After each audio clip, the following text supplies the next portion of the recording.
নমস্কাৰ বন্ধু, আজি আমি আলোচনা কৰিম পৃথিৱীৰ আটাইতকৈ ডাঙৰ বাইকৰ বিষয়ে, যাক দেখিবলৈ বহুত ভয়ানক। এই বাইক দেখি আপুনি নিশ্চয় আচৰিত হ'ব, কাৰণ ইমান ডাঙৰ বাইক আপুনি কেতিয়াও দেখা নাই। হাৰ্জাৰ বাইক। ইয়াক দেখিবলৈ ইমানেই ভয়ানক যে ইয়াক ৰাতি দেখিলে আপুনি নিশ্চয় ভয় খাব। এই বাইকত পাৱাৰ টেংক ইঞ্জিন লগোৱা হৈছে। এই বাইকখন 30 কিলোমিটাৰ/ঘণ্টা স্পীডত চলাব পাৰি। পৃথিৱীৰ একমাত্ৰ এইখনে বাইকত পাৱাৰ টেংক ইঞ্জিনেৰে বনোৱা হৈছে। এই বাইকখন বনোৱাতে প্ৰায় 1 বছৰ সময় লাগিছিল। Dream big bike. এই বাইকখন প্ৰায় 20 ফুটতকৈও ওখ। ইয়াৰ ওজন 3000 কিলোতকৈও বেছি।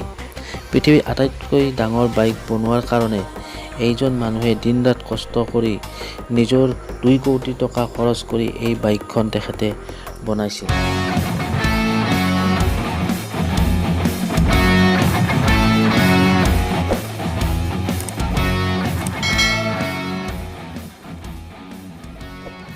গানবাজ বাইক।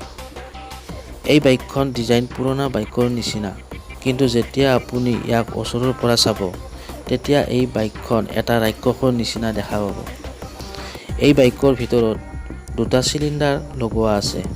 যেতিয়া আপুনি এই বাইকৰ ওপৰত উঠি ৰাস্তাত ফুৰিবলৈ যাব, তেতিয়া সকলো মানুহে আপোনাকে চাব। এই বাইকখন কিনিবৰ বাবে আপোনাৰ 2,50,00,000 টকা খৰচ কৰিব লাগিব।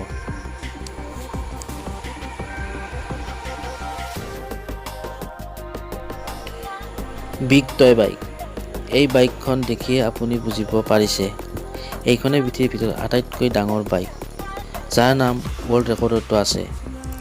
এই বাইকখন 7.5 ফুট দীঘল হয়। ইয়াক 62 কিলোমিটাৰ স্পীডত/ঘণ্টাত চলাব পাৰি।